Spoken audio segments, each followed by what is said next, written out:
G'day YouTube, JB from Oz here again.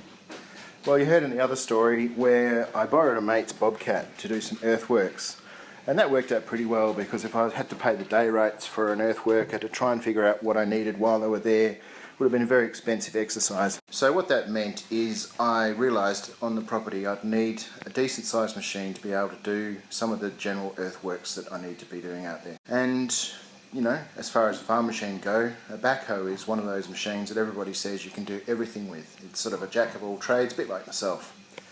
So I've been looking for a backhoe for a while. An auction showed up on eBay for a very nice looking JCB 3CX backhoe. 4-wheel drive, turbo diesel, cab, aircon, all the fruit. It looked really good, 4-wheel steer, 4-wheel drive. The price on it was a bit high, 23 grand the guy wanted as his opening, and needless to say the auction passed out without anyone placing a bid. So I got in touch with the guy, said I'm not really keen to buy a machine without seeing it first in the flesh, as you're spending quite a bit of money there, you don't want to be dudded out on something. And he's like, oh yeah, no worries, more than welcome to come and take a look. I said, oh cool, where is it? He said, oh, bit west of Leinster. Where's that? So I'll show you this map here, and eventually I figured out where it was. And basically if you look at Australia, find a spot probably as remote as you could probably think to go, and the other side of that, and then down a hill a bit and on the left, that's where Leinster is. So I spoke to my wife, and you know, she's always very supportive of my adventures, and I'm very lucky like that. And she said, oh well, you know, Friday afternoon, let's go and have a look. So I rang the guy and says, okay, let's meet you out there and have a look. If I like what I see, then I'll talk turkey with you. If not, well, no harm, no foul. So we jumped in the 4-wheel drive and we started off on the road. A long day. We were driving for a fair, 10 hours, something like that. I think we arrived about 1 o'clock in the afternoon. Driving down this road and found a little turn off, found the pipe on the side of the road he said to look for, and go down this little goat track and up around the corner. And there's this backhoe. Sat there. It looked pretty good actually, you know. Nice and clean, and all the cab, all the seals, everything like that was pretty good.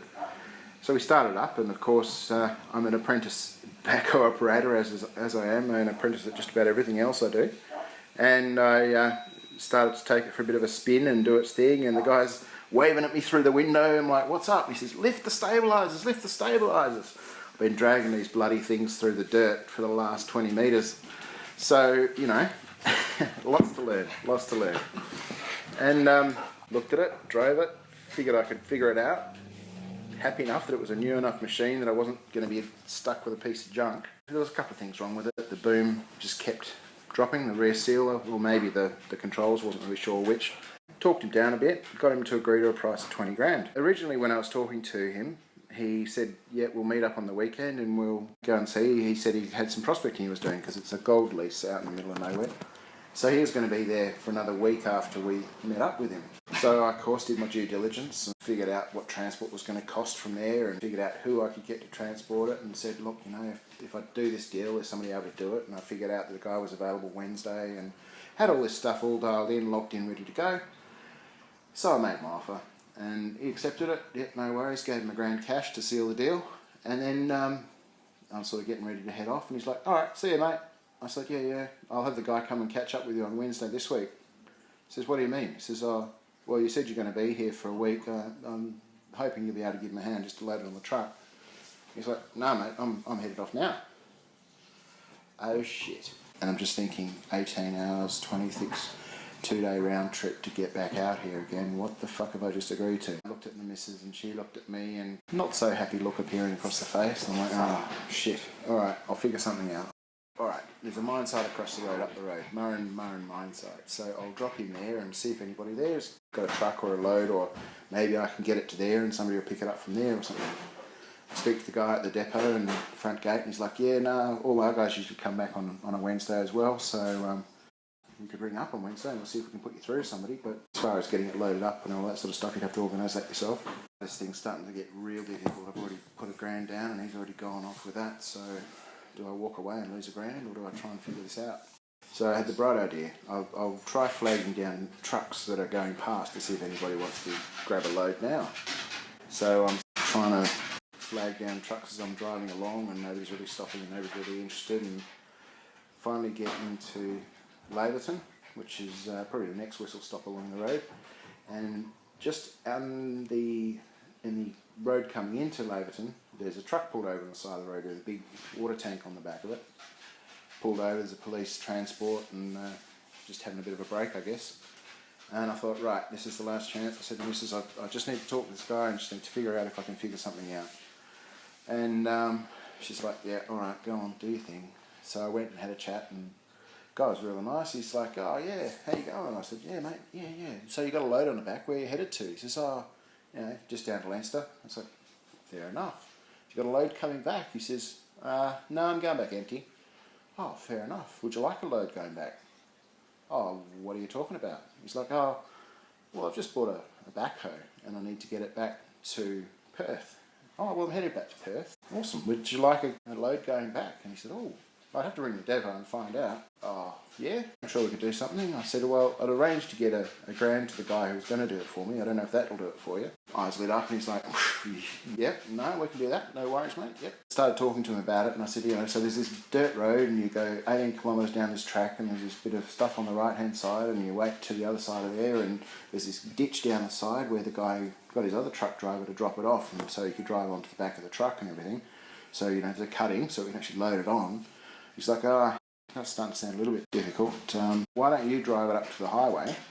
We'll just load it onto my truck. I said, oh, well, I don't have any way of getting it on. He says, oh, I've got ramps. Okay. So yep, all right, you got ramps.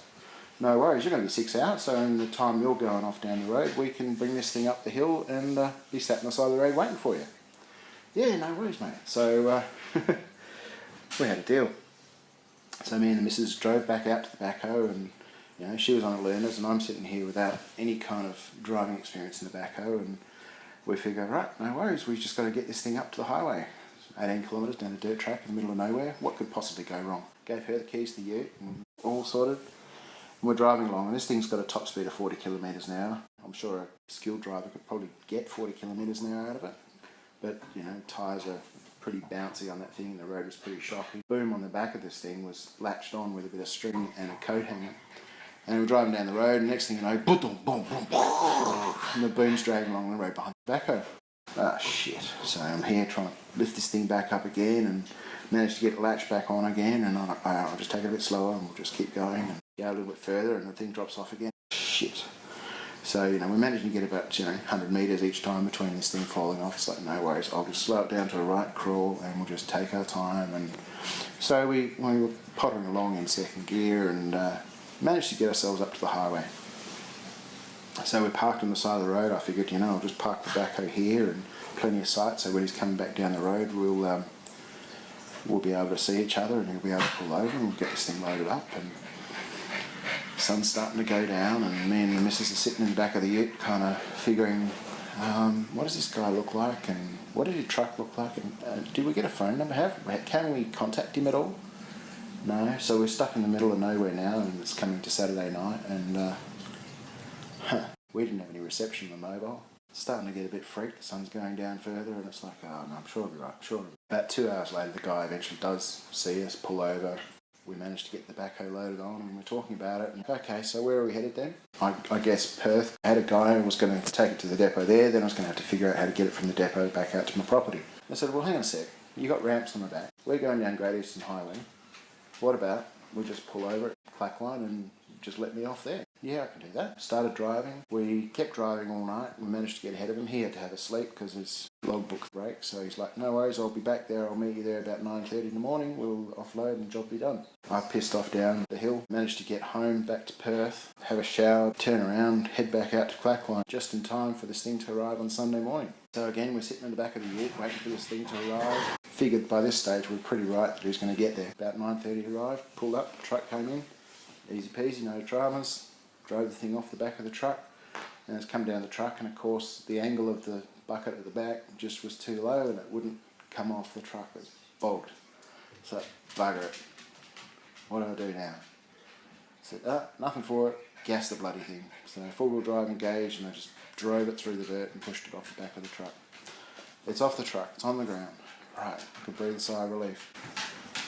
So now all that remained was to drive it up the back road back to my property and then drive back home. Now I had a backhoe at home, and it was Sunday night. So not only had we managed to drive probably 36 hours straight, we'd managed to get a backhoe, pick it up, drop it off at the block. The trip out to Perth and back again was going to be another $250, so I'd save $250 there. It was done. Conversation brews success, they say. If I hadn't have tried to find an answer, pulled over, talk to anybody I could, spoken to this guy who I never knew, probably would still not have picked it up and probably would have blown my dough and just said, "Nah, too hard," and walked away from the deal. Persistence, hard work, sheer dogged determination, and now I've got a backhoe.